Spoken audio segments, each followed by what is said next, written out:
Johnny Winters is a longtime friend of mine. I think I've known John for 20-some years, and next to Broderick Crawford, I think he's the funniest man in the world.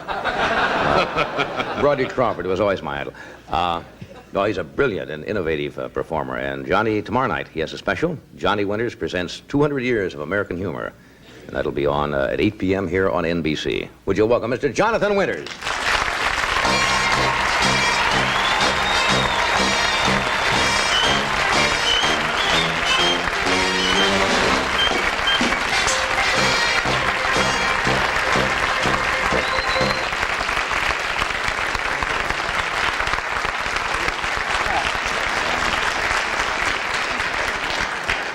They've changed the carpeting. Yes. Yeah, I think, haven't they? Isn't it fresh? No, we freshened up the set. These are patches from everywhere. Yes.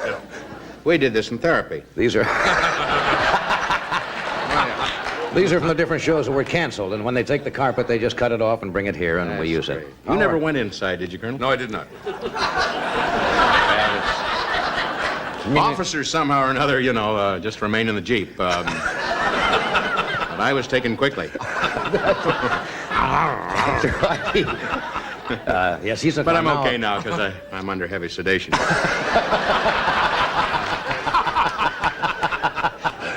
Dear. Oh, yes. How are you, wild man? Well, I'm fine. I picked up a little green, went to Chicago. Exciting, Chicago. Oh, yes. 2 or 3 people are out here to bum off their relatives. And, Come on, still here from Christmas. I've got a few, that sneak in every once in a while. But no, I went in to do a job. As a matter of fact, talking about carpeting, it was for some carpeting unit. I've spent the money now, so there's no sense in giving them full credit.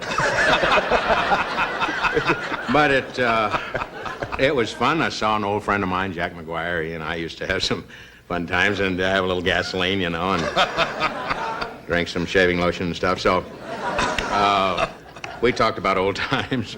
Your name came up the other night. We were with some people, and who were admirers of yours, and I was telling them about the days, 15, 20 years ago, when we would do strange things together. Oh, yeah, hide in the bushes. And remember some of those? Sure. I remember most of them. And there are a lot of them I don't, of course. I remember one time, some highway, a major highway. Had concrete on it and everything. Had concrete and everything. And I was sitting like this in the snow. And State Highway Patrolman came up and he said, can I help you? And I said, yes, you can. I've been meditating over whether this vodka's gone or still there. So he took me in for a little observation. I was frozen harder than a carp. Yeah, I remember all that night, the officer and I, he was very nice to me. We sat in his car because he didn't have a very good battery, and so he was kept, and I made fun of that, because... You ever miss those days? Those, kind of silly, nutty... No, I don't, because I tell you, I like it better the way I am now. Right. Because when I see something in the zoo, I recognize it, and... You say that's a bear. Right. Yeah. There's a lion. And,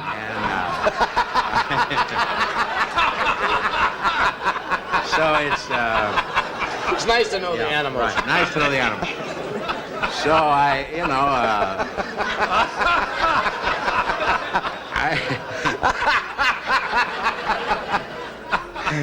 But there were times when, naturally I had some fun, Oh, yes. Sure, I have all that stuff in my house, for my friends. I have people like yourselves that come over that they've hurt their leg or something. And want a little touch. But myself, I just have a little hot cocoa, about 4 o'clock before I retire. It's better for you. Yeah. I'm with you now. I know. I eat a lot of vegetables. Doesn't show, but big on lettuce. Oh yeah. I have a thing about rabbits. I love them, and they're active creatures, and If that's what they eat, that's what I eat.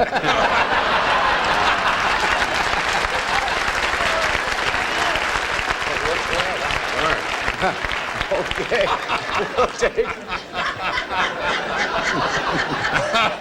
We'll take a break and be right back. The following program is brought to you in living color on NBC.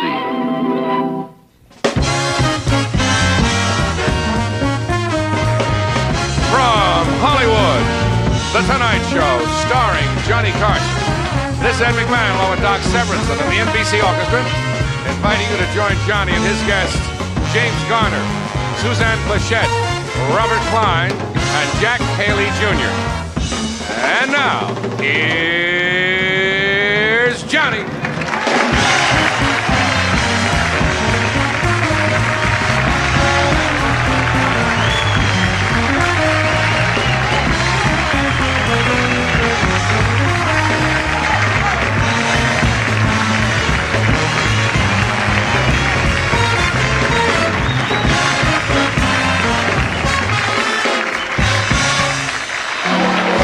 Thank you. Well, I want to say thank you. You don't have to do that.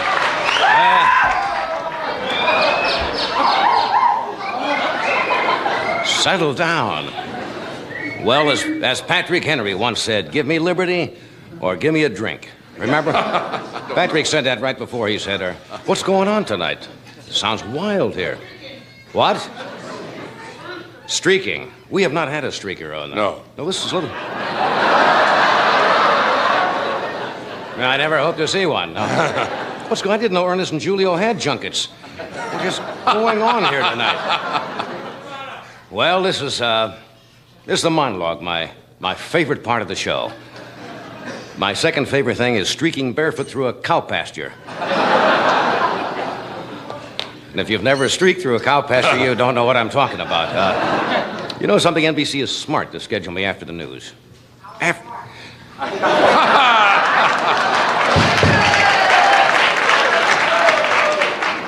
You know, after the news, anything sounds good, even the monologue. It's a little depressing today. Well, there's good news and bad news. The bad news is it's income tax time, and the good news is that means we're all thinking like Nixon. I'm going to, what is it, April 15th, isn't it? Oh, yes. It's a little painful this year. As a matter of fact, they refer to it now as Preparation HR Block. That's what they... Yeah. I had a business manager today because at the end of the year I try to figure out all my deductions, and I've got, you know, my business manager, Bert Bushkin. Bert Bushkin is one of the shrewd business managers of all time. You know what he wanted to do with all my money this year? Take all my extra money and put it into a chain letter. Good old Bert. Bert's not funny, but he has some... He had another great idea. He got me into a big man's clothing shop in Tokyo.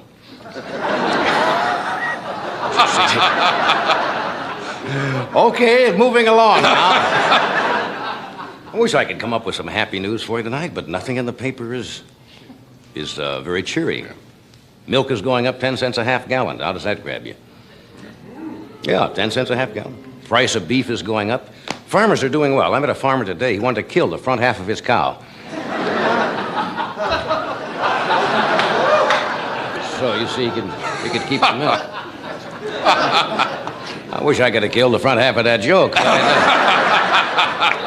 Hey, speaking of streakers, and somebody did a moment ago, did you see the latest one? Golf tournament? Was that the Heritage Golf Classic this week? There was a streaker, Johnny Miller, who won the tournament, was out in a sand trap, and two people streaked in front of him. Just as he'd yelled four, strangely enough.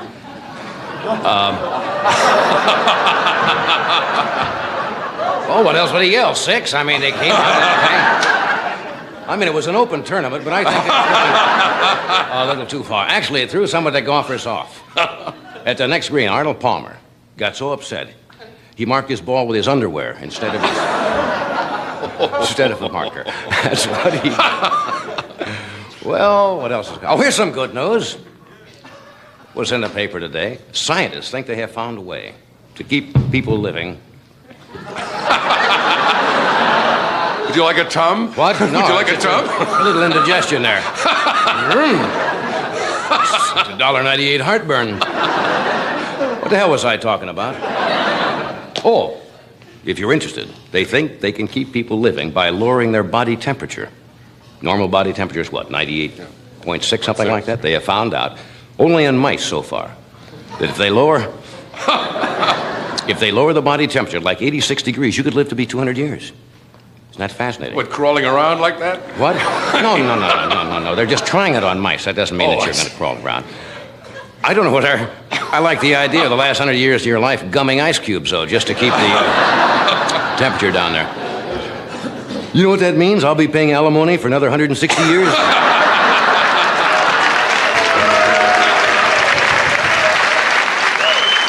right. Tonight, you sound good. This should be fun tonight. Incidentally, we're not in our regular studio. This is, who works here? Red Dean Fox? Martin. No, Red Fox doesn't work anywhere. Dean Martin. Got no window. I can't work in here. Dean. We're in Dean's studio. Right. Yeah, all right. So we'll be here for how long? 2 weeks. Stuffies, Fred, we'll be here how long? 2 weeks. Studio. 2 weeks. Two 2 weeks. Anyway, tonight we have, did you tell them? Yes, but you may repeat it. All right, we have James Garner with us tonight. Yeah. Suzanne Plachette. Yeah. Robert Klein. Yeah.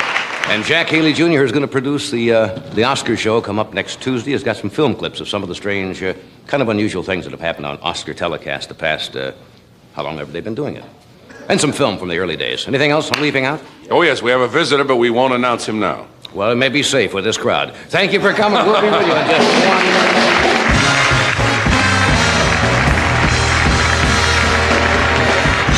We'll be back right after this message from Sears.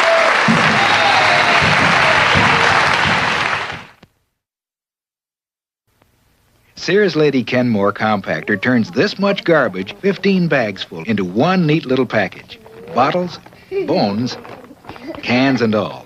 And Lady Kenmore deodorizes while it compacts as much or more garbage than a family of 4 piles up in a week. But it won't work until the hidden key lock is turned on. 15 bags full into one leak-resistant package you dump once a week. Sears compactors clean up after more American families than any other compactor.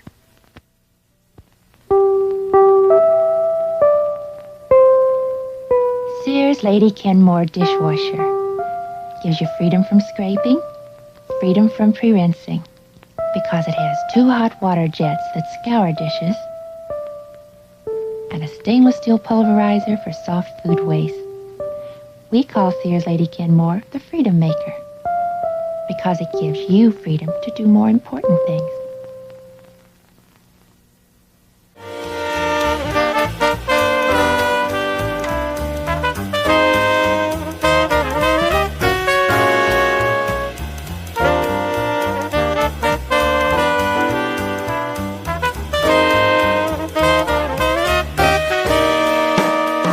Ladies and gentlemen, what excitement. Visiting us from the East, here in the West. See what I mean? Haven't even announced this person, but yet already excited. The famous seer, sage, soothsayer, all-knowing, all-teaching, all-omniscient, and former massage parlor trainee, Karnak the Magnificent.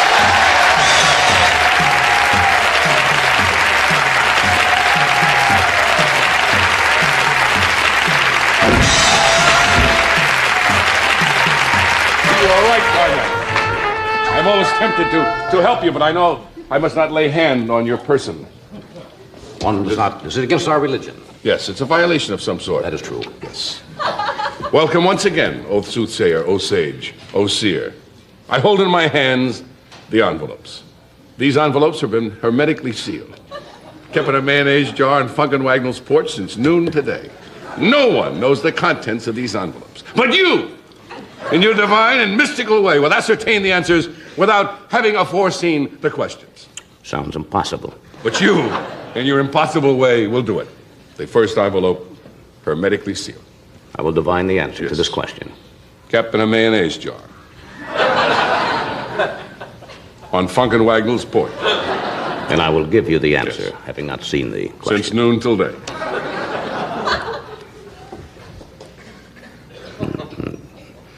Cry rape. Cry rape.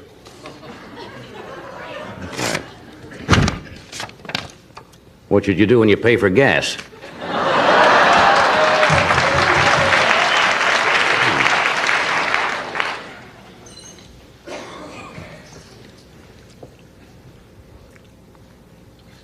Blazing saddles. Blazing saddles.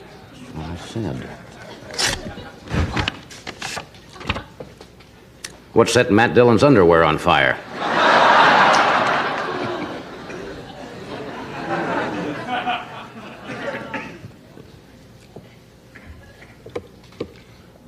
The naked and the dead. What do you see if someone is streaking forest lawn?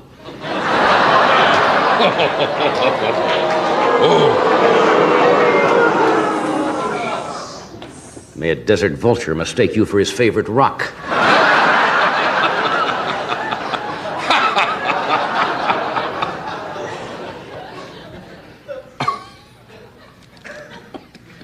That tickled my risibilities.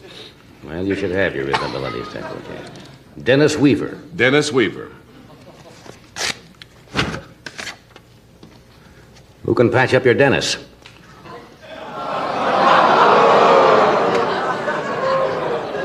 May a diseased holy man wrap his figs in your omelet.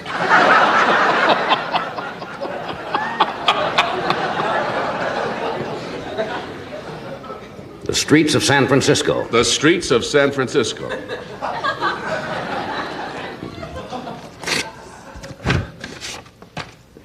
Where won't you find Mrs. Alioto?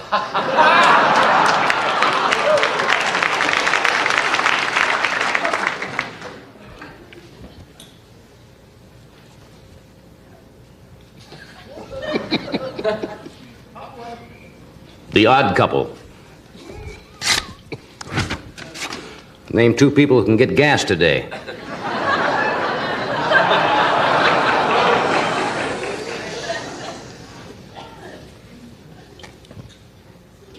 A shareholder. A shareholder.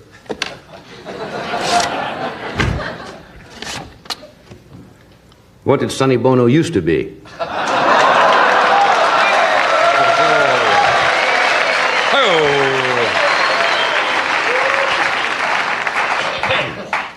Super Dad. What should you say when your mom is pregnant? Super Dad.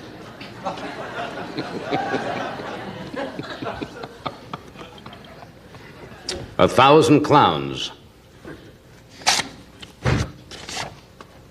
Who are under indictment in Washington?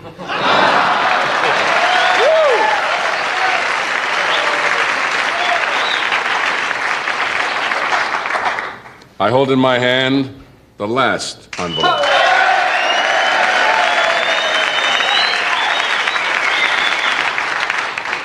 May your only son become a goalie on a nudist hockey team.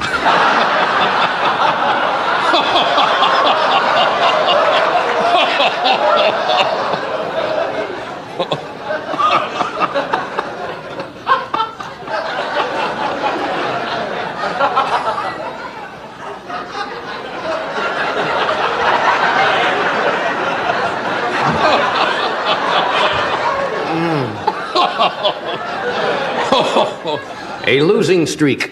A losing streak. Describe a man running naked after chugging prune juice. Thank you.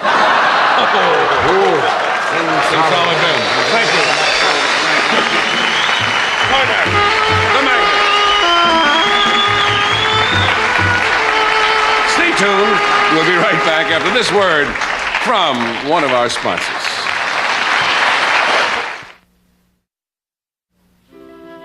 No matter what your husband thinks you do, Mondays are busy. So, who has time to cook fancy? Of course, that means Monday dinner can be pretty blah. Well, here's a fast, easy way to stop the Monday dinner blast. Banquet Heat and Serve fried chicken. Crisp, evenly fried chicken in minutes. Children will be delighted. And your husband will be absolutely transformed. So stop the Monday dinner blast. Serve banquet fried chicken. It's in your grocer's freezer.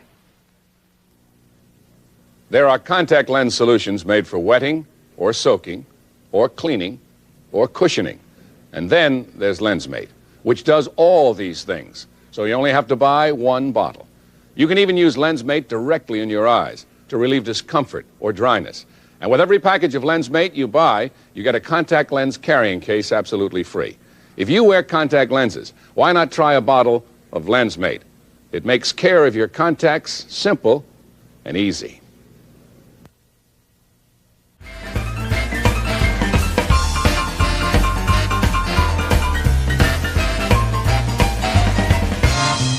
Oh, we're back. Yes.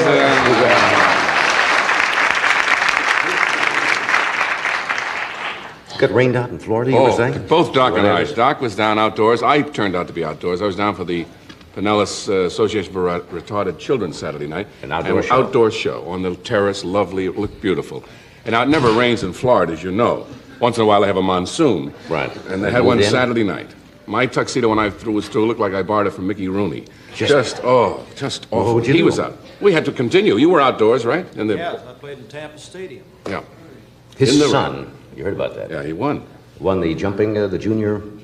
Yes, the Tampa Invitational, International Invitational or something like that. It's the jumping, right? Yeah, right the horses. over the fences and all that. And Doc's son came in first place. Isn't that great? That is great.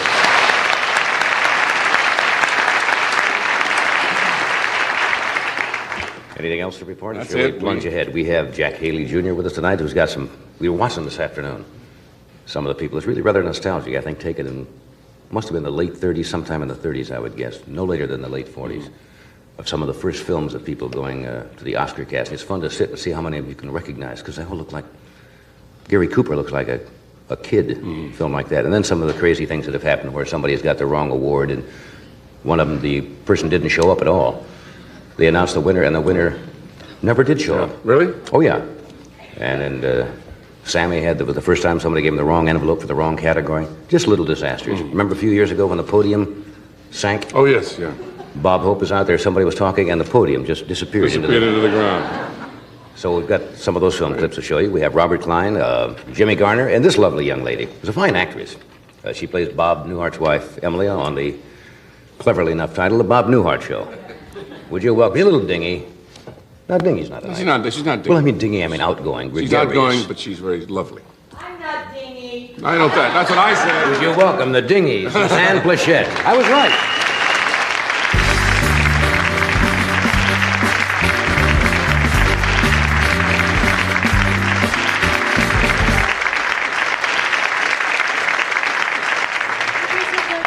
Are you going right to bed from here or what? I'd like to take a little nap. Yes, they look like pajamas. Wait a minute. I mean, I what never you... can handle this right.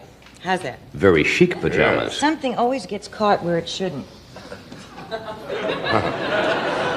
Well, yeah. Elegant? What? Yes, it is. What, how do they describe that in the women's wear? I mean, what would this be? A lounging, It's probably what's wrong with this picture, everything. No, I'm serious. No, because when I try and get my act together, something always goes wrong. I usually get a spot on the elbow. I gave an award the other night. Mary Tyler Moore was honored as the Woman of the Year by the Hollywood and Radio Television, whatever they were. Yes. Which was charming. International Radio and Television Right. Society. And I had on just a very elegant white chiffon gown with little bows, and I reached over with my boarding house reach, which was so classy. Grace Kelly never does that. The whole bow went right into the coffee, and I was making the award like this. I thought, oh, the poor child is afflicted, you know. You handled yourself very well. Didn't I? I did. And all those Japanese names, you know, Jetsu you had and the toughest one of Kachimuchu. all. And I was up there all by myself. It's These were so for the lonesome. commercials, were they not? Yeah. The best commercials? They are Of so course. funny, so wonderful. I didn't notice any of yours represented there, but some of them They were. had their own amusing. separate category. I have to tell you something strange has happened in my life. Really? I'm a Sounds like daughter again. You're That's what? why I'm trying to be very elegant tonight. You're a daughter again? Yes, my mother and father have moved to Los Angeles. Oh, My I see what you father mean. I couldn't is- figure that out. Is running the Schubert Theater, which Out is here. terrific because I get lots of freebies. I go in, hello, I'm Mr. Plachette's daughter, boom, right in. He did that in Second New row York center. all his life, did he not? Yes, he had the Paramount Theater then. When And I you was got to very go. popular, and I haven't had a friend since he lost the theater. And you get free tickets? Yes. And Would you like to go, sweetheart? You my I was best just friend? there. I was Huh? just there the other night at the Schubert Theater to see See Sunshine Boys? Jack Albertson and Sam Levine and Sunshine Boys. Oh, it's terrific. I love it. And they're here. And, I had the blonde hair up until about 12 minutes ago. I know. Your hair changes frequently when you come here. I got a letter from somebody who watched your show. It was really very funny. She said, next time you want to change something, move the furniture. Cruel. That's cruel. And it's interesting that people who asked me why I did it were always people who had dyed hair. Yeah. So my final answer turned out to be, well, same reason you did, sweetheart. You know, and they left me alone. They were very sweet. What difference does it make? But anyway. It doesn't. I mean, it's just fun to fool around. But my mother and father got off the plane with her plant, which she calls Mother, which is the mother of all the other little plants that have sprung from it. And she said, Jean, Suzanne's not here. I was standing right in front of her. And he said, that blonde broad over there, that's your daughter. Your mother brought a plant on the plane? Yes. Well, they moved everything. You know, they gave I didn't know you could bring plants into California. Well, it's not a rare exotic thing. It's just a frond. You know, it was a grape ivy. Oh, I didn't know you could do that without stopping at the border or something. I just put a little avocado dressing on it. She said it was her salad. Oh, I see. She gave off eating the plant, and who bothered her? Mother's strange. Is your mother a little, is that where you pick it up? I beg your pardon. Is that where you pick up your joie de vivre, your love of life? Don't you think I'm a tribute to mental health? Yes. But, let's take a poll. I think I'm healthy. Do you follow your mother or father? Thank you. Thank you. I've got a story to tell you, if I may. We have nothing planned. Well, you know me as... We're here for the show anyway, you know. You know me as a nice married lady, right? Certainly. And I told you that nothing racy ever happens to me. Yeah, I never read in the fan magazines about some kind of... I lied. Before I met Tommy... Did something happen? There is a man here tonight with whom I was nude. James Garner. And I'm going to tell it to you right here. His wife and his child are here, and I'm going to tell you the truth. We did a picture together, and I did my one and only nude scene. Are you putting this on? No, I swear to God. Picture called Mr. Budwing, which you may or may not remember. I remember We've the picture. chosen to forget it.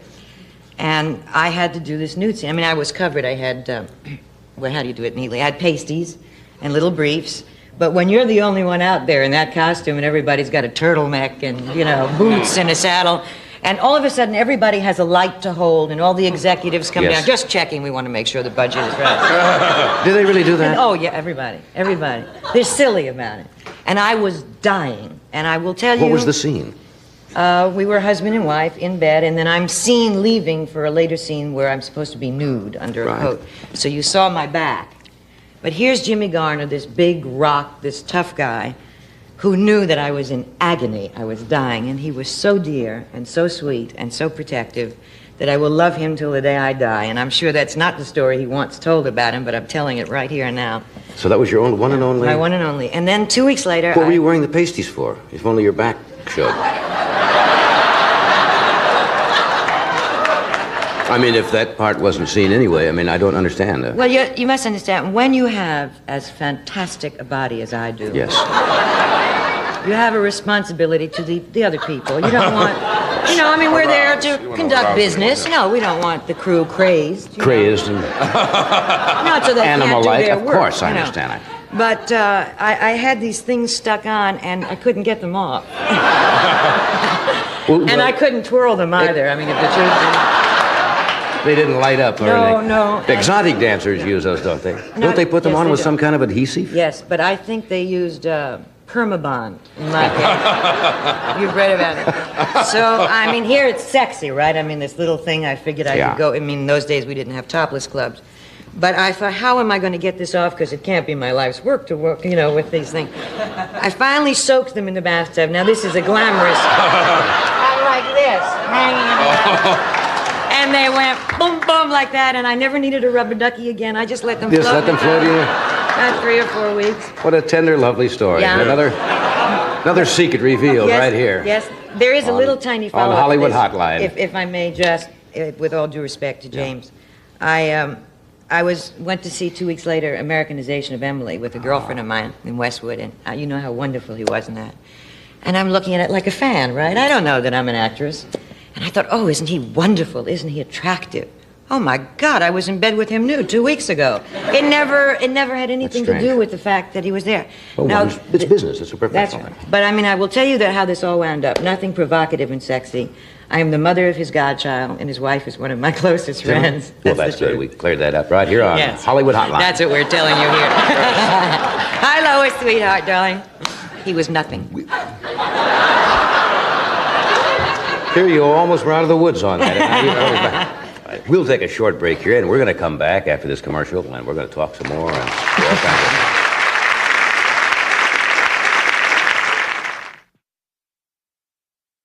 And now, Coffee Rich presents that master of magic and good taste, the great Gourmando. Ladies and gentlemen, I've got something that'll do wonders for your taste buds. Coffee Rich. Pour it in coffee to let more coffee flavor come through. Pour it on fruit, blueberries, strawberries. Use it in muffin batter and watch those muffins disappear. Slight miscalculation, my dear. Folks, take it from Ed McMahon. When it comes to taste, Coffee Rich really pours it on. If you're like most homemakers I know, you've got a cupboard full of Campbell's soup. And when you've got a cupboard full of Campbell's soup, you've got a cupboard full of recipes for great economy dishes. Like this tuna noodle bake. Campbell's cream of mushroom soup makes it smooth and flavorful. Campbell's kitchen-tested recipe makes it quick and easy. The best way I know to stretch my food budget is to reach into my cupboard for a can of Campbell's soup. Campbell's makes your cooking good.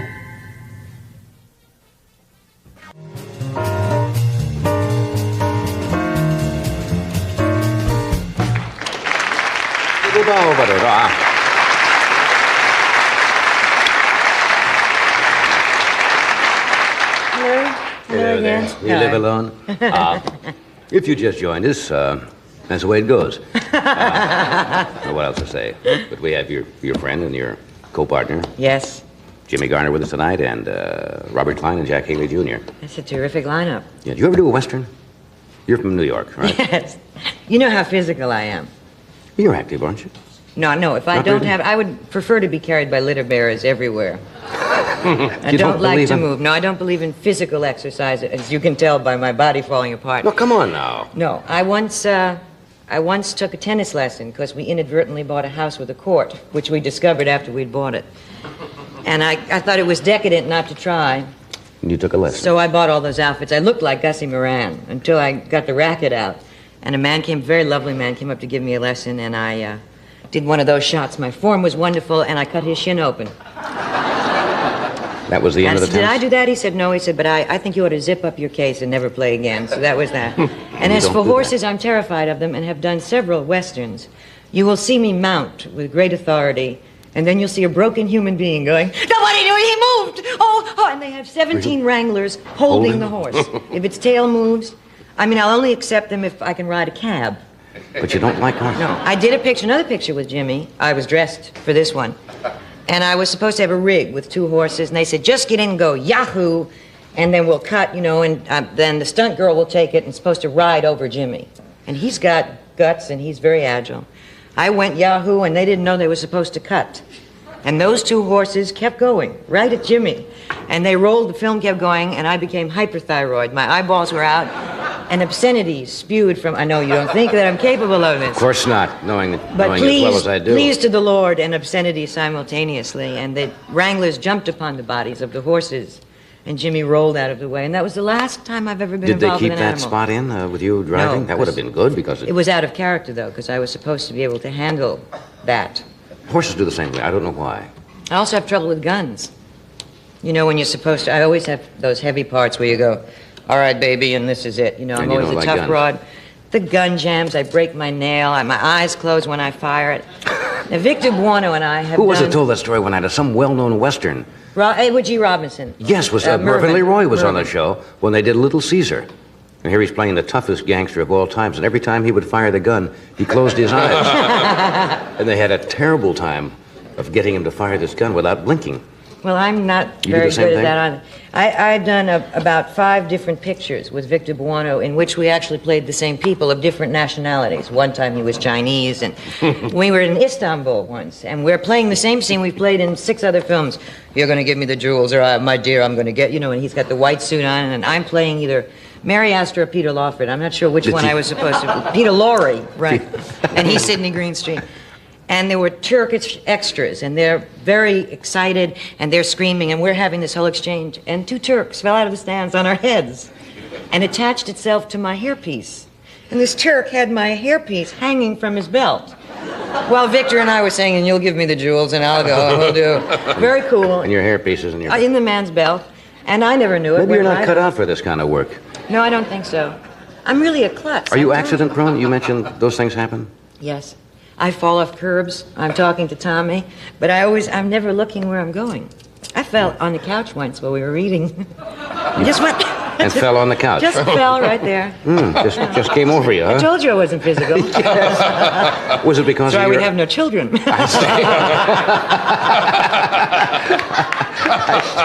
Well, that panics you also, huh? Was it because of your upbringing, being from the city? Well, in New York, you'll have to learn to move fast, and Yeah, you can't be so. sedentary there.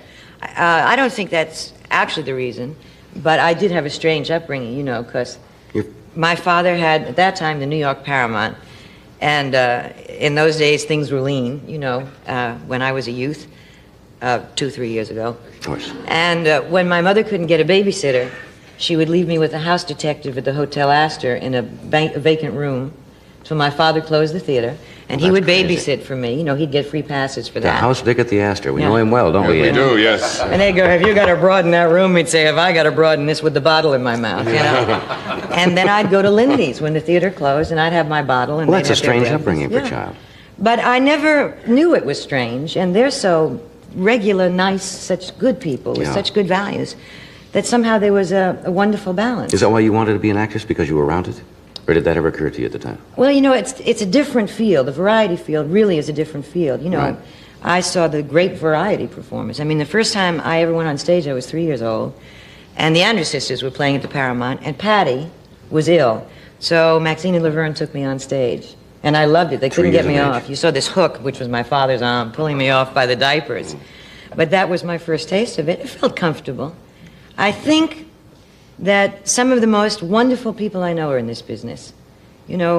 People tend to say actors are children, and I think they have more responsibility than many people in large corporations. But we are childlike. That's true. A lot of entertainers are childlike. I think that we're willing to express emotion and show emotion. In that respect, we're purer. I don't think we're so insulated. But I don't think that's childlike. I think that's wonderful, and I wish everybody could be like that. I've never been called pure before. It's kind of nice. Maybe I better reconsider that. Yes, there are exceptions to every rule, aren't there? All right, I'm going to sell something. Then we'll bring Jim out and get his version of this sordid affair that you had. Smooth. Maybe you should take one Class. before you sell it.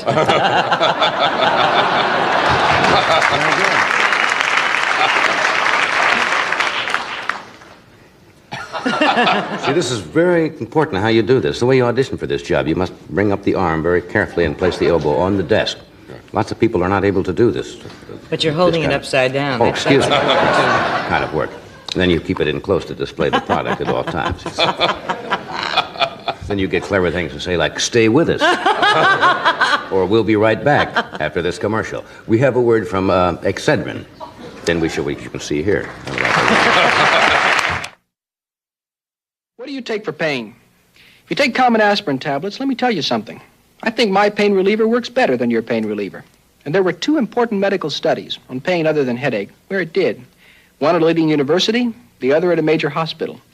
In these studies, what I take for pain worked better than what you take, if what you take is common aspirin. What do I take? Excedrin, the extra strength pain reliever.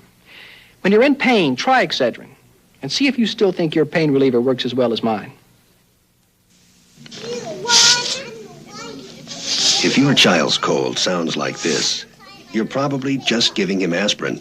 But aspirin alone can't help sniffles. That's why Congesperin, the children's cold tablet, combines children's aspirin plus a decongestant to help clear stuffiness and sniffles. Congesperin, it helps more than aspirin because it is more than aspirin.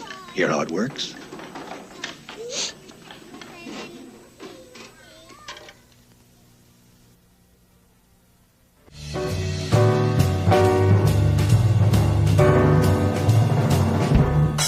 As you mentioned, Jim Garner is a fine actor. He's done a lot of different kind of roles, from light comedy to straight acting, and he will be starring in an NBC pilot called The Rockford Files, which will be March 27th. When will that be? That's tomorrow, isn't it? Yeah. March 27th? That's Wednesday. See, he yells from back there, too. You see, everybody yells before they get on. Wednesday at 8:30, right, Jim?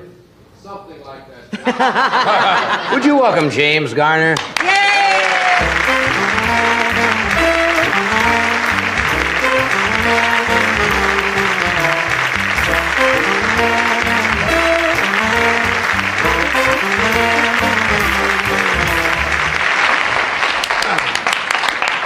What do you mean something like that? It's at 8:30. Yeah. Is it 8? 8 or 8:30? I don't know, John. I really don't. They wrote it down for me. 8:30 p.m., March 27th. How about that? It's 8:30. That's a Wednesday. That's right, and that will be on right on our net. How are you, Ding? Fine, sweetheart. You look good dressed, too. Thank you. She never lets me play with the rubber duckies. Now, was her version of this this tryst? Well, that's not the right word for it. This movie you made together, a fairly accurate description of the. Fairly close. Actually, she wasn't altogether nude. We had this. We won't go through the bedroom scene. Yes. But we were out on the Queensboro Bridge. She was really wearing a trench coat over it. She just flashed a little, you know. Your apartment was right near there. Remember? Yes, I know the location well. It was 5 degrees below zero. Was this scene? Yeah. And I must say, this poor girl, and I was so kind to her. I said, why don't you get in the back of the limousine? We didn't have any dressing rooms or anything. Back of the limousine, and we'll keep you warm, you know. Always the gentleman that you are. Oh, always been a gentleman, and I'm very, very concerned about the actress, you know. Of course. I tried my best to keep her warm. I've got bruises, scars, everything. Well, you've had your career, though, in the pictures you've made, there have been several scenes that have been. Well, it almost sounds passé nowadays because of the. What are you trying to say, John? Bedroom scenes of characterization of Emily. Americanization. Americanization of Emily. Yeah, we had 3 nude girls in that picture. That was one of the first. And that's really almost passé now with what they're doing in motion pictures. Oh, it was a big thing then. Oh, they made such a. They had a snit about that, you know, until they saw the film, and they said, "Well, that wasn't bad." You know, what was wrong with that? It was done in very good taste. Yes, it was. I liked it. You see, everybody thinks that's very glamorous, but as you know, with all of those the cameras and the people and the technicians and the directors and everything, that's got to be a strange. You can imagine what Suzanne went through, 5 degrees below zero, with traffic going along the Queensboro Bridge, and the poor girl's out there with a trench coat and whatever else you had under there, which was very, very little. Yeah. They had 3 tugboats run into the bridge that day. But other than that, it was not, but it's not, you know, it's not all that glamorous at times. Let's talk about this series. Well, this projected series, is it not? The Rockford Files? Projected series, yeah. We may or may not. You had a long run in Maverick. You had a long run in Maverick. They How many may years? be picked up, they may not. You never know when you make them. Look at you, John. Nobody had any idea you'd still be here. Did I say something wrong? No, that's true. No, when you start a show, if you can look ahead 5 years, 3 years, and say, I'll be doing that show 3 years from now, that you wouldn't even think about it. I look ahead for 3 days. If I figure if I'm still doing it in 3 days, I got it made. Did you get antsy? Did you want to do something? Is that it? I think that's what it is. I get tired of loafing, you know. When you finish a picture, and I always figure I'm in between job. That's singular. I mean, you never know if you're ever going to get another job. I know so many actors. Henry Fonda's that way. Henry Fonda feels like... He's always doing something. I mean, he hasn't been doing it long now, folks. Something like... he's about 50 years, and if he's not working, he'll do a play or something. He'll go on the road in stock.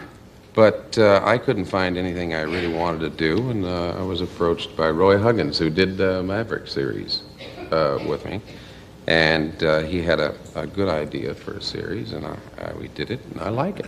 Somebody once said that many actors don't get depressed when they're not working, but when they're working, because everything seems to be going so well. You know, when everything's going real well, a lot of people say, hey, it's all going too well. Yeah, no, when I'm working, I look better, I think. I feel better. I want to get up in the morning. The alarm clock never goes off. I mean, I don't care if it's 5:30 in the morning, I'll beat it up by 10 minutes. Yeah. I'm anxious to go to work. Is that series still playing, obviously playing somewhere on reruns, Maverick, is it not? I don't know, John. I don't get residuals. You don't? No. Didn't That was they before have- residuals. I'm the only actor that ever did a television series for 3 years, and it cost me $8,000. Oh, I'm a good businessman, too. You must have my Bert Bushkin. Oh, yeah, yes. Bombastic Bushkin lines. Bombastic Bushkin. They call him in the trade. No, I don't know. I understand. People tell me they see it occasionally, but I don't. I've never seen it. They had you now. This happens, right? They talk about typecasting. Somebody does a picture that's successful. You played a lot of roles where you played officers, right? Oh, yeah. Or the young Yeah. Oh, the ensign, first the thing I young ever did. JG, the so forth. First thing I ever did was a Cheyenne episode, and I was the irate lieutenant. Right. You always got to have an irate lieutenant if you're doing a cavalry or army or something. I mean, how can a hero look smart if you don't have somebody dumb? So you played the second Louis I always? played the dumb guy. Yeah. You know, you got to go by the book. Well, everybody knows that no hero goes by the book, right? And I got to be the irate lieutenant. I was good at it. Yeah? Yeah, I was Did dumb. You like those roles, huh? Typecasting. And then I graduated to the other guy. That's right. Well, then you were the lead. That was all. And they got another guy who played the dumb. Yeah, I like those guys. That I got to look more superior than. Is there any role that you haven't done or you turned down in your career that you wish you'd have done?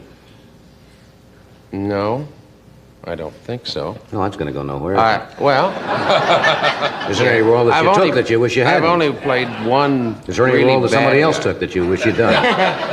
Is there a role Just I can name do any that of you them. I wish? always took the wrong one, John. No, I don't know. I'm not the type of actor who, I don't want to do King Lear. I don't want to do, Shakespeare or any of those. I do like to work, though. I like to keep busy. It's like somebody said, why are you going back into television, Gee, me, why not? I'm an actor. Yeah. I'm an actor, and that's my business, and as long as I can keep working, I don't care. It's like people pick on commercials. It's really bad. I remember years You mean ago. because actors do commercials? Because actors do commercials. They say, he's out of work. He can't get a job. Baloney, folks. Have you seen Sir Lawrence Olivier standing around right. waiting for Right. his picture to develop? You're right. And he should be ain't coming hurting along for any work. minute now. And he's... When you're an actor, I think you should do everything, and I wouldn't be adverse to doing a commercial. I think that that's our business. If we should. See, but you got to fit the commercial to the actor. Yeah, but you don't look like the $1.98 upset stomach type. You got to get you something that matches. Who do you need, John? Very good. I'm the before. Years ago there was a thing. If you were on Broadway, and some actor on Broadway would go to Hollywood and they say, he's sold out, he's gone to Hollywood, They looked down upon going to do motion pictures. They did for a while, but... Yeah, but then it came the motion picture actor, he's doing television. They looked down on it, right? Not so anymore. And it's the same thing with commercials, and it won't be long till you have Helen Hayes doing a television special now, which I'm sure she wouldn't have thought of some years ago. The medium's grown. I mean, when you think that if you really want to put it where it is, there's more money spent making television commercials than motion pictures and television shows together. And folks, we ain't in it for the fun. Oh, certainly you are. Oh, of course we are. Yeah, you did some singing and dancing on a couple of shows you were in, did you? One of the best, John. What, didn't you do a couple of specials where they had you singing and... Yeah, years ago I did one with Bing Crosby, and I did a couple of dinosaur shows. The legs went, John. The legs locked on. Legs locked, and that was... Late and the wind. You hardly ever see him on point anymore. No, hardly ever. I can't even get my... She's dancing. Dancing is not my thing. No, I found that out. When you go in front of about 30 million people and you're a klutz, it's bad. It's bad. I can't put one foot in front of the other. Let me sell something here. Okay. Back, hold up. Oh, that's it right here. You have an interesting shampoo you use, don't you? Yes, Your hair. that may be it. Here's some news about hair color that's better than natural. Color Silk by Revlon. At 9, Lauren's hair was brown. Innocent, ordinary brown. Lauren's not 9 anymore. She's not innocent, not ordinary. Her hair's not even brown anymore. She uses Revlon Color Silk and gets better than natural color. Color with some kick and extra conditioners for a show-off shine. Color Silk. It's a whole lot better than natural. With Color Silk, you get better than natural color. Color Silk hair color from Revlon. Beautiful. There's always something to raise an eyebrow about. They are. They aren't. They did. Now you can raise the perfect eyebrow with Perfect Brow, Revlon's brand new brow color that shapes and fills in perfectly by darkening or lightening each hair. Looks more natural than a pencil. It's smudge-proof and waterproof, too. So the next time you raise an eyebrow, She said what? why not raise the Perfect Brow? New Perfect Brow from Revlon. Beautiful.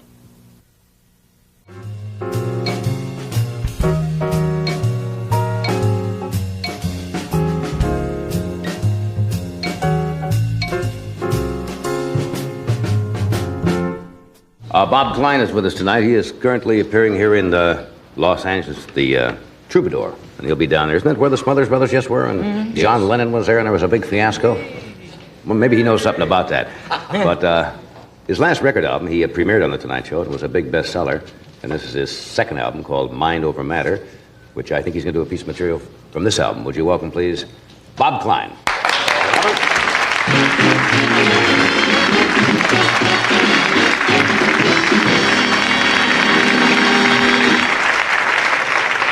Good evening. Thank you. You were talking about heroes, and I've been playing so many of the universities and colleges, you know, and desperately in search of heroes. Really, they don't know who's the hero anymore. And they're still trying to use the same gambit on the football leagues to use the football players. Athletes are a major source of heroes for us. It's about the only pool we have at the moment. Politicians are kind of on the low ebb at the moment. And, you know, they have them do these kind of ludicrous anti-drug commercials that the kids don't believe. They're very corny, obligatory. Hello, I'm a tight end. I do not turn on. Thank you. I'm wide receiver Clack Clackman. I shoot up on the field. Ah! Sure you do, Clack. Everybody behaves on the sidelines like, get him, get him, get him, get him. It's a very odd characteristic to much of the behavior. You know, I read in the paper that Mickey Mantle, a childhood idol of mine, was the second most credible athlete in America. That is, that people would see Mickey selling a product and believe him. And, you know, I was thinking about it. I don't think he's that well-rounded to be a hero. He's great. When I was 8 years old, I lived a mile from Yankee Stadium, and I love you, Mickey. You know, I'm sorry, your knees hurt. You know, I could take the pain, you know, I wish I could. You know. But I'm 32 now, and I have other priorities. Mickey is not that much happening. He's not dumb, but did you ever see him on the Brute commercial? He had 3 words to say. I like Brute. I had to take one word at a time. Cut, Mickey, great. He's good, you know what I mean? But he's not complete. He's, you know, Willie Mays, one of the greatest of all time. 22 years of thrills, not that much happening. We like to feel good and smell good and, Chris Schenkel talks about Arnold Palmer sometimes like he was a religious figure. I mean, he's a hero of sorts, but, you know, all this great superlatives, all from pulled it with courage on the 13th hole by and into a win. What a man, what a putter, what a millionaire. What a man, what a pilot, what a man. I mean, Joe Namath, who happens to be a very personable guy, right? A great football player, but that sex thing, they never stop with Joe. You know, I mean, every girl in America, Joe, every commercial, watch Joe get Kareem, Joe. And, every product becomes a sexual innuendo. Nothing I like better than hot buttered popcorn and 12 nymphomaniacs anytime. Everything is always, there's always a suggestion of something, you know. Meanwhile, a true American hero, Dr. Jonas Salk, can he get a girl? I'm not sure. There's not that many scientist groupies hanging around the laboratory waiting for, Dr. Salk, I love you. You know, it just doesn't happen. I saw Gerald Ford's inaugural, and I don't think he's the hero. I see before me America. I'm sorry. I wouldn't have minded that sort of dull speech, but it was December, and you're not supposed to have the vice president in December. It's supposed to be in January. I looked at my calendar, and no one was saying anything about it. They were all smiling. It's a great event, you know. How about a little more candor? about why we were there to begin with. You know, I'm here today because the last guy was a crook. How about just...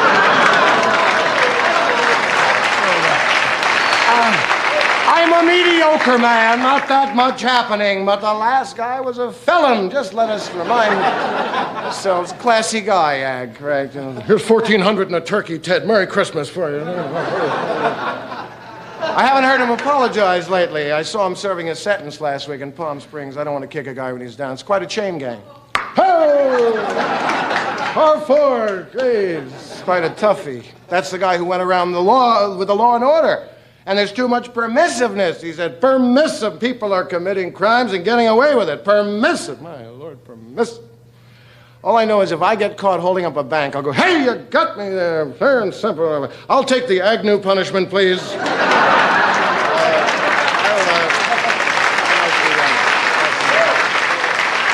I can just get the Agnew sentencing, thank you. According to my calculation, you owe me 60 days. Here, I'll take it.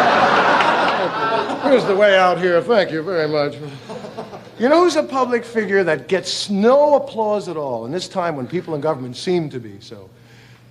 Neil Armstrong. He is a hero that didn't get nearly the praise he deserves. Not only for his courage, because those guys never took a chance, but he did, went on the moon and all that.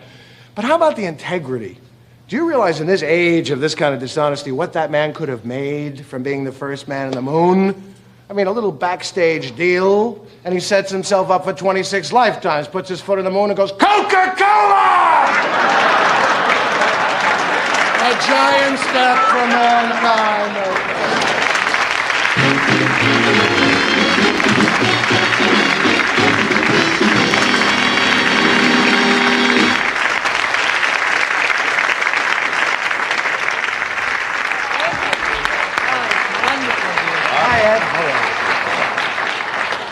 It's like a catharsis, isn't it?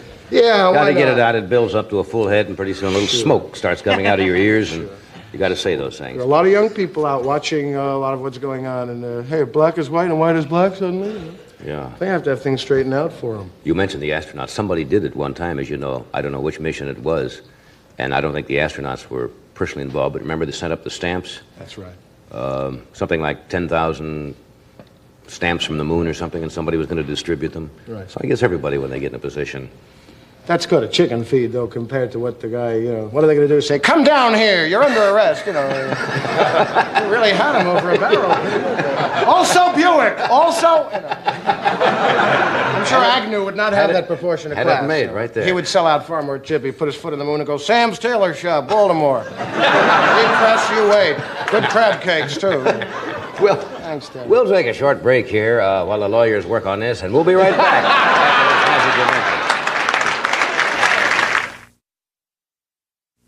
Do you mind if I talk to you about diarrhea? I just want to say 2 words about it.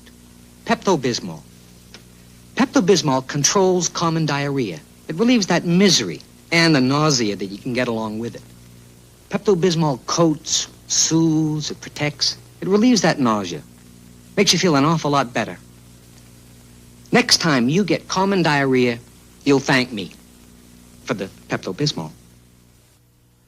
When you say Budweiser.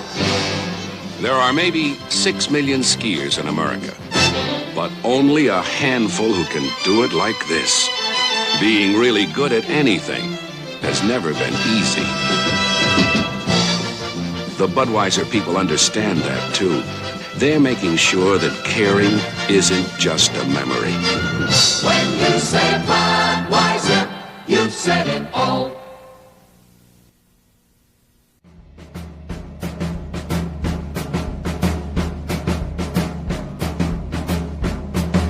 I was just looking over some of the titles of the things you have in here. Jacques Cousteau. I'm just making a noise with my straw here. I'm sorry. It's like a childhood thing. You know. Don't play with your soda. Remember that? No, I remember when you used to try to blow the outside thing on the ceiling. Well, this is the kind of thing you never get away with. Do you remember the wrapper, and you'd crimp the wrapper and then sail clear across the room and hit little Rebecca So-and-so right square in the eye. Great after high school. That's one of your favorites, is Jacques Cousteau. Yes, he is a marvelous... Marvelous man. Yes, the thing that's about it is mostly the illusion, or You know, they show you an hour. It's such a great show, really. But you don't know it took 6 boring months to make that 1 hour with these 22 angry, horny Frenchmen on that ship. Tempers get crazy with switchblades. I kill you, Marcel! That's my sea chest. They got very... Stay away from that penguin. That is mine, you know. The Walrus Otto is yours, you know. I got crazy. It is wonderful. But his voiceover is... He gets very personally involved with things. Right. The sea is a personal experience to him, you know. He invented scuba, you know. He did? Yeah, he invented it during the war. The... And the sea, I mean, he and Thor Heyerdahl, both the guy who wrote Kon-Tiki, they even go the most remote parts of the Pacific and they'll find a Tootsie Roll wrapper. You know, there's a sign of civilization everywhere now. Even the Antarctica, they say. Yeah, we are everywhere. We have been doing the naughty things. Have you opened the Troubadour yet, or are you there Tonight? now? Tonight is the opening. Tonight is the opening, and I'm happy to be in Los Angeles, which is a big city. This is a kind of small tour for me, and it's nice to be in a place with this many friends. I'm from New York, you know, and you can get something to eat at 4 in the morning, get off of work. If you're hungry in Valparaiso, Indiana at 4 in the morning, you eat your arm, Johnny. They don't stay open late there, Not do they? too. There's a Snacks. little private hamburger stand, not a chain, with an old man in a paper hat and tattoos and no teeth. How do you like them? Check, please. You know, you fade. Or there's a string of very sweet all-night pancake houses. You have them a lot here. They're good, but it's just what your body needs at 5 in the morning. You have the blueberry pancakes going to insulin shock. You get a grip on your neck here from the sugar, and the calcium propionate, and the gum arabic, and your maple syrup can really drive you up the wall. That's nice. You ever read those things that are on products nowadays? Oh, you don't want to see those. So this is sort of a good stop. Also, the Trube is a good room, and my album just busted, and I haven't been on the show in a while. That's right. Yeah. I miss it. I sort of, it makes me fresh, and I think really delighted to be on. Yeah. And, you know, everybody sees it. Everybody's always asking me questions. They don't know about the show. They see it. It gets into their houses. It's a weird thing. Yeah. You just played which is interesting to me, the Air Force Academy. Yeah. Now, military things are quite well structured, you know, and discipline and so forth. Now, how do they react to what you were talking about, especially when you get into the topical, the political areas and so forth? The older ones were really regular guys. They were trying to be as much as you can in the context of epaulets, you know, and a steel thing in your back. It's strict. It's tough for them. I think the younger kids, I did 2 shows with Helen Reddy, and they were more a little, prepare to laugh, laugh, you know, very much together. It was very little rowdyism, actually. Oh, they're not too rowdy at the academy. No, but like, I was talking to this kid. They were very kind to me and the cadre and all that, and they were nice. And we were easy to spot. The musicians came high, and they were fiddling with the Isaac Newton hair. They looked much out of place. They were very kind and nice. I did talk philosophically with this boy. I saw a young 4th classman being hazed. And I said, now, what's that for? I cannot see how, who are you, you stupid idiot? I'm 4th classman Harold. That sort of nonsensical making them eat like this is going to really make them better soldiers later. Yeah, they've done away, I think, a good deal with a lot at of West it, Point. They're trying to phase it out because it's masochistic, really, in a way. Yeah. Most of the times, Johnny, I play a lot of colleges. You have a dressing room off the gymnasium with very show business atmosphere, lights, and do not dribble excessively. Desire is half the game. Yeah.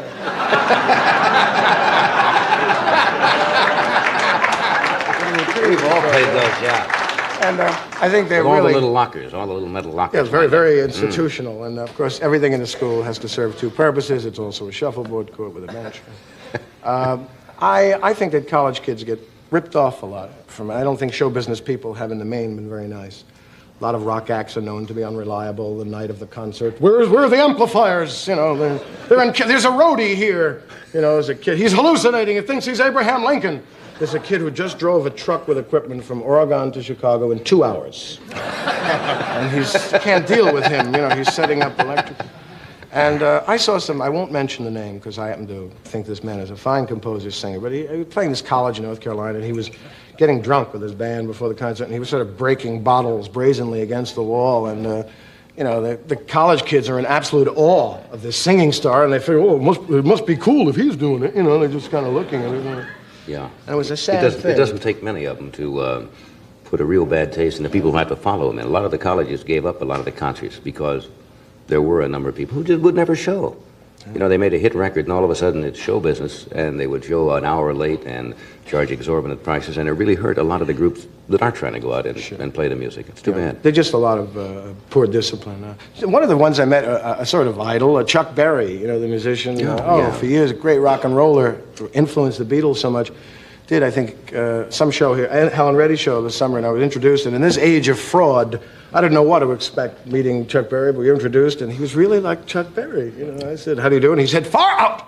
It was so perfect for Chuck Berry to say. You know, he would have absolutely floored me if he had said something like, "Hi, Bob, this Watergate thing has gotten me up a tree. Frankly, I was wondering." Far out. But he said, "Far out." He was just perfect. And fit the image. Let me interrupt a second here, and we'll be right back. Here's Ed, and I see he's got himself a new car. Here he is now. If you're used to driving a big, comfortable car, maybe you should consider driving a smaller, comfortable car. Take a look at this. The American Motors Matador. Matador has plenty of room like a big car, but it's also easy on gas like an economy car. You see, Matador comes standard with a gas-saving 6, and it's backed by the exclusive AMC Buyer Protection Plan. And oh yes, this Matador has one other rather economical feature: the price. Most car dealers tell you they stand behind what they sell. American Motors dealers let their customers tell you. Well, I first heard about the buyer protection plan on television, and I thought, you know, what a bunch of baloney. I didn't believe it. But I found out it was true, that they really do take care of the cars. They fixed it, no hassles. They were very pleasant to me. The people at the dealership was the mechanics and them.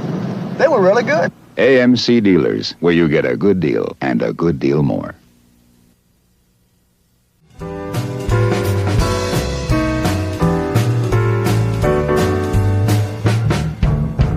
Jack Healy Jr. is with us tonight, and he will be he's the producer of the 46th Annual Academy Awards show, which will be sent on NBC next Tuesday, April the 2nd, and he also produced, directed, and wrote a film dealing with the best of MGM's musicals entitled That's Entertainment, and will be out in early May. Would you welcome Jack Healy Jr.?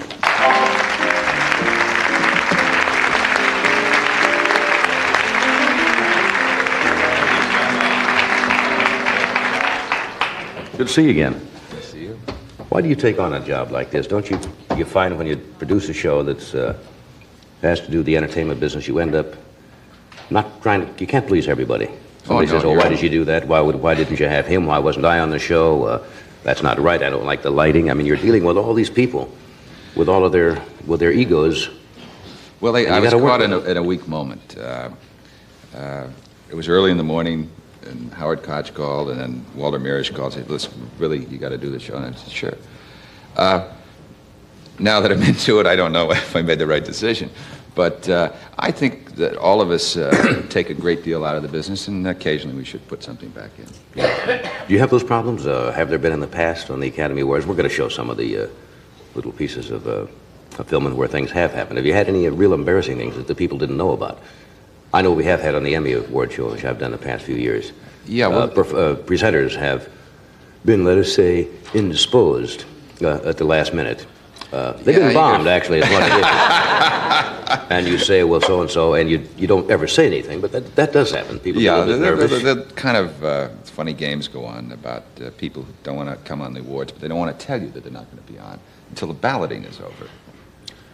Or someone says, well, I can't be there. That's just impossible. I'm working in a picture. And you find out there is no picture shooting. That person is on. However, they'd say, by the way, here's who I'd like to have pick up the award for me in case I win. So I was talking to Candy Bergen about it, and she's urged me to write something about it afterwards called Inside Oscar or Is Bel Air Burning? And I'm seriously toying with the idea because it is outrageous what goes on. I was watching some of these film clips this afternoon, which is nostalgia time because a lot of the people are no longer around. When is this first film clip of this Oscar? Well, I guess late 30s or something like that. Well, no, this is sort of taken and it's a montage of lots of different years? Just took a piece of music and you sort of see a capsule version of all of the awards since 1927. I'd watch the monitors in the studio and see how many of these people you can or cannot recognize. This is fascinating.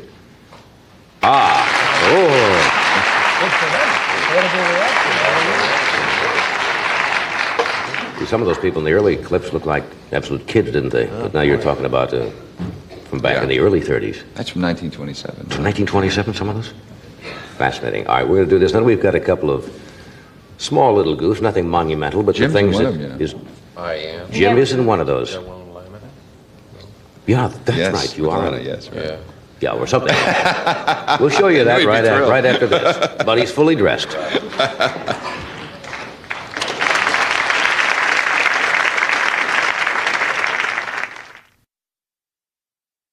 For Helen Keller, greatness began quietly as the breeze in the honeysuckle of her Alabama birthplace. But her fame was worldwide, and when Sears painted her home, they gave their best. Easy Living Paint. Sears' first flat-finish walnut woodwork latex that cleans like enamel. In every room, ordinary household dirt won't penetrate Easy Living Paint's tough surface, which makes even this much-visited home easier to clean. Sears Easy Living Paint for great American homes like yours. This is one time when you want things to be perfect. Hormel makes Cure 81 hams only one way, dependable. You made everything just so. So we made Cure 81 lean and tender. Everyone's counting on you to make the day. You can count on Cure 81 to be flavorful. Each Cure 81 earns its registration number by passing 17 Hormel inspections. You earn the praise each time you serve it. Dependable Cure 81 hams.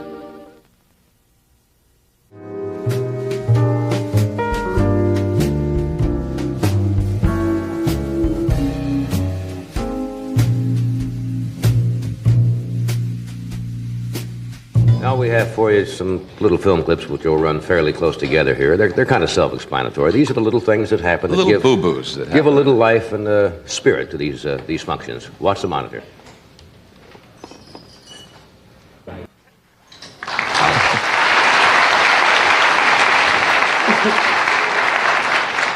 See, this is live television when you do these things, and that's what makes these shows, half of them, are the things that do happen, and you can't cut out of the tape, and there they are for all time. We have another one here. I don't know which this one is. This is a case of a presenter not being there, also two people accepting.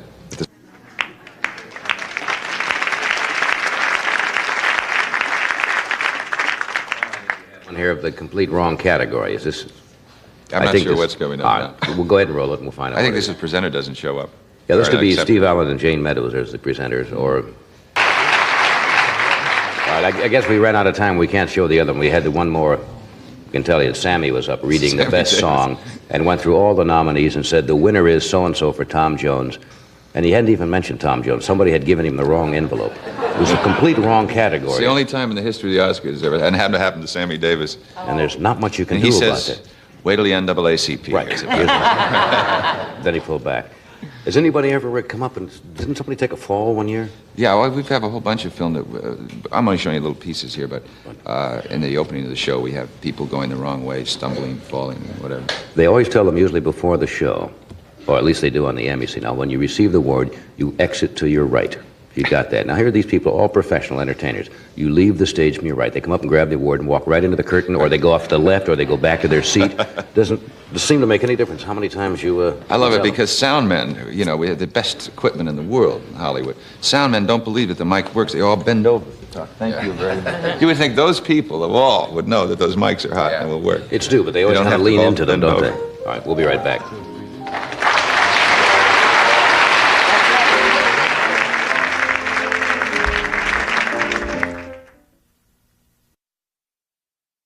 Legs introduces sheer energy. Our completely new pantyhose with all-day massage. When you're walking, they're massaging sheer energy. Make your legs feel more energetic. Our new spring knit yarn is so springy, it massages all the way up your legs. When you're dancing, They're refreshing. sheer energy. $2.99 at the Legs Boutique.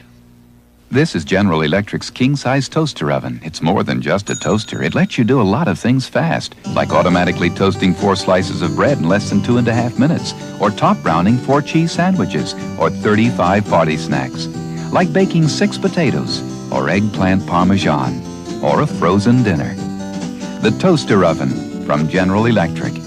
In king size or regular, it's more than just a toaster, and it's fast.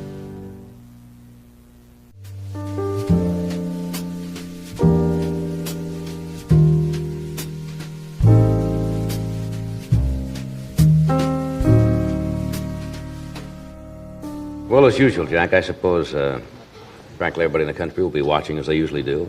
The Oscars next Tuesday night. That's April 2nd on NBC, and that's at what time? Well, check your local paper. We start early in the morning rehearsing. And if you don't have a local paper, That's phone rehearsed? somebody. It really is rehearsed. Just the numbers, and they put out in the audience, they put names of where people are going to be sitting. It's weird to look out at an empty theater, except you see these names on them? Right. Jimmy Stewart over there and Paul Newman over there. Good. Look forward to seeing it. Thank you, Jack. Thank you, Robert. Thank you, James. Thank you, Suzanne. Tomorrow night, are these the people coming up this week, or not in any particular order? You have 2 slides. Oh, tomorrow night, George Peppard, Leslie Uggams, Richard Lewis, and Dr. Lennon Smith. And coming up, we have Carl Reiner, Joanna Cassidy, Orson Bean, Roger Moore, Bob Hope, Roy Clark, Rich Little. Lots of them. Thank you.